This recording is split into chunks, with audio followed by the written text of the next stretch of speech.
एक नई वीडियो के साथ आज मैं फिर हाजिर हूँ, आपका होस्ट और दोस्त विक्रांत जोशी। आपका स्वागत करता हूँ मेरे रिव्यू मास्टर में, जिसमें हम लेके आते हैं वर्ल्ड अफेयर्स और डिफेंस के दिन भर की टॉप खबरें। तो चलिए जान लेते हैं। ये हमारी आइंस्टाइन वाली टी शर्ट आ गई है, जिनको भी चाहिए वो हमें व्हाट्सएप कर सकते हैं। अगर आपके घर में बच्चे हैं तो हमारी किड्स टी शर्ट भी आई हुई है, बहुत ढेर सारी डिजाइन में।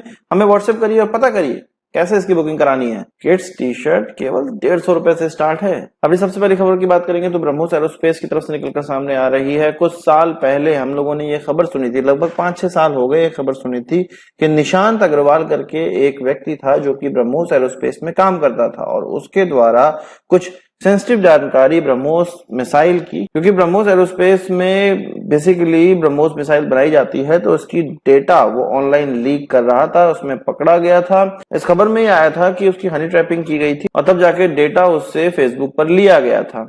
और उस समय मैंने कहा था कि अगर ये व्यक्ति निर्दोष पाया गया तो हम लोग इसको ज्यादा छीछा लेदर नहीं करनी चाहिए, इसके बारे में ज्यादा चीज उड़ानी चाहिए।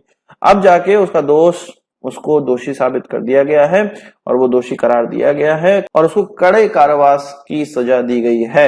ये क्लियर हो गया है कि उसके द्वारा पाकिस्तान को डेटा पहुंचाया गया था। ये ऐसा व्यक्ति था जो कि यंग साइंटिस्ट अवार्ड भी पाया हुआ था डीआरडीओ की तरफ से। ऐसे व्यक्ति और ऐसे टैलेंट को हनी ट्रैपिंग के माध्यम से फंसाया गया और ये बेवकूफ ऐसा कि इसके द्वारा डिटेल निकाल कर दे दी गई और अपने करियर को भी डुबा दिया गया, अपनी जिंदगी को भी खराब कर लिया गया। ऑनलाइन इस तरह की हनी ट्रैपिंग बहुत चल रही है और जो भी सॉफ्ट टारगेट होते हैं, जो भी दिखावा करने का प्रयास करते हैं, बड़े बड़े संस्थानों में काम कर रहे होते हैं और दिखावे का जो उनमें प्रॉब्लम होती है उस कारण इस प्रकार की हनी ट्रैपिंग होती है और हनी ट्रैपिंग के बाद आपको जानकारी दे देते हैं और फिर तो आपको फंसना ही होता है, कभी ना कभी तो आपको पकड़े ही जाना है। इस तरह के केस हम लोगों ने बड़े बड़े साइंटिस्टों में देखे हैं, बुढ़ाऊ साइंटिस्टों को भी देखा है इस तरह से हनी ट्रैपिंग के माध्यम से फंसते हुए। तो सरकार को चाहिए कि ऐसे जितने भी संस्थान हैं जो कि बहुत ही सीक्रेट डेटा पे काम करते हैं, वो अपने लोगों को इन प्रकार के थ्रेट से बचाएं, उनको शिक्षा दें, क्योंकि अनजाने में ही सही बहुत ढेर सारी डिटेल शेयर हो जाती है और गलती कानून के निगाह में गलती नहीं होती है, गुनाह होता है, इसीलिए इस प्रकार की सजा भी भुगतनी पड़ती है। बात कर लेते हैं मालदीव्स की। आपको पता है कि मोइजू पागल हो गया है। उसका देश सैलानियों के भरोसे चलता है, लोग वहां पर आते हैं और टूरिज्म के भरोसे चलता है। वो हर देश से जो भी वहां पर ज्यादा टूरिज्म लेकर आते थे, जिन देशों के लोग वहां ज्यादा जाते थे, उनसे लड़ाई करने को उतारू हो चुका है। भारत से तो उसने लड़ाई कर ही ली है, भारत के 50% लोगों ने वहां जाना बंद कर दिया है। अब इसी प्रकार से मोइजू के द्वारा ये कहा गया है कि जितने भी लोग इजरायली पासपोर्ट रखने वाले होंगे मालदीव के अंदर वो नहीं आ सकते हैं। इस प्रकार की वो कड़े कदम उठाने जा रहा है, कड़े नियम बनाने जा रहा है। साथ ही साथ वो एक फंड भी स्टार्ट करेगा जो कि पब्लिक फंड होगा और उसमें लोग चंदा देकर पैलेस्टीनियन की जो लड़ाई है उसमें सपोर्ट करेगा, या उनको ह्यूमैनिटेरियन एड्स देना है तो पैसे वहां तक पहुंचाने हैं पैलेस्टीनियन तक, तो वो चीज करेंगे।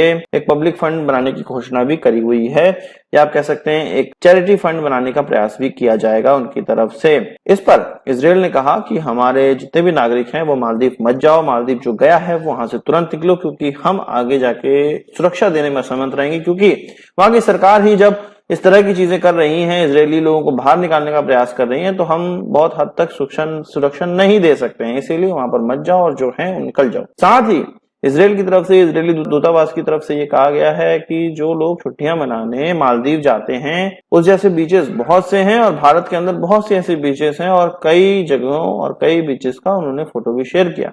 वो इजरायली नागरिकों से कह रहे हैं जो मालदीव जाते हैं वो भारत आओ और भारत की ब्यूटी का आनंद लो। और हम भी इजरायली लोगों से कहते हैं कि भारत आओ, भारत की हॉस्पिटैलिटी और भारत की ब्यूटी का आनंद लो। बात कर लेते हैं चीन और फिलीपींस के रिश्तों की। चीन और फिलीपींस के रिश्ते लगातार खराब होते चले जा रहे हैं। कई बार हम लोगों ने देखा था कि वाटर कैनन से चीन की तरफ से हमला किया जाता था फिलीपींस को। अब फिलीपींस की तरफ से एक बड़ा कदम उठाया गया है।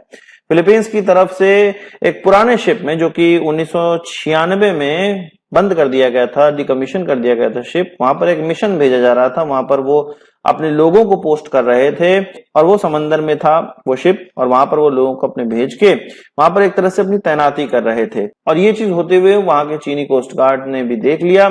चीनी कोस्ट गार्डों के द्वारा जब फिलीपींस के लोगों को मना किया गया तब फिलीपींस की तरफ से बंदूक दिखाई गई, ऐसा कहना है चीन का, और एक वीडियो भी जारी करी गई है। असल में चीन जब वाटर कैनन से हमला करता है तब तो उस वीडियो को अपनी योग्यता करते हुए दिखाता है, पर जब वही चीज उस पर हमला हो गया पर अब जब उल्टा उन्हीं को बंदूक दिखा दी गई है, तब चीन ये दिखाने का प्रयास कर रहा है कि जो भी कर रहा है वो फिलीपींस कर रहा है, हम तो बहुत सीधे साधे नागरिक हैं। और ये जो घटना हुई है ये डिस्प्यूटेड वाटर में हुई है, जो कि चीन के मुताबिक उनका है पर एक्चुअल में वो फिलीपींस का ही है। साथ ही फिलीपींस के राष्ट्रपति ने कहा है कि भारत और साउथ कोरिया जैसे दोस्तों से वो अपने जो रिश्ते हैं और प्रगाढ़ करेगा, और ऐसे देशों से जिसमें कि भारत और साउथ कोरिया भी है, ऐसे देशों से रिश्ते प्रगाढ़ करने से क्षेत्र में शांति बनेगी और वो ऐसे देशों के करीब आना चाहता है जो कि इस क्षेत्र में शांति करना चाहते हैं, शांति बहाल करना चाहते हैं और शांति में सहयोग करना चाहते हैं। कुल मिला के फिलीपींस ये बता रहा है कि भारत और साउथ कोरिया चीन के खिलाफ हमारे साथ हैं और हम रिश्ते और ज्यादा प्रगाढ़ करते चले जाएंगे। साथ ही चीन की तरफ से यह आरोप लगाया गया है कि ये जो फिलीपींस कर रहा है ना, ये जो चीन को आंखें दिखाने का प्रयास कर रहा है वो अमेरिका के कारण कर रहा है।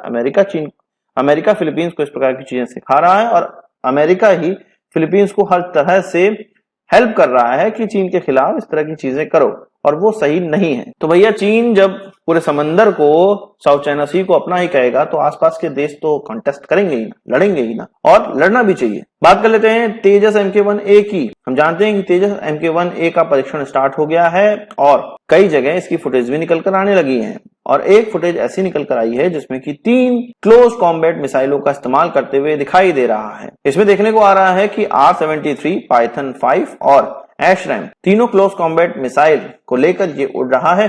हम जानते हैं कि R-73 बहुत पुरानी मिसाइल है, एयरफोर्स के द्वारा हमारे इस्तेमाल की जाती है, जो कि रशियन ओरिजिन की है।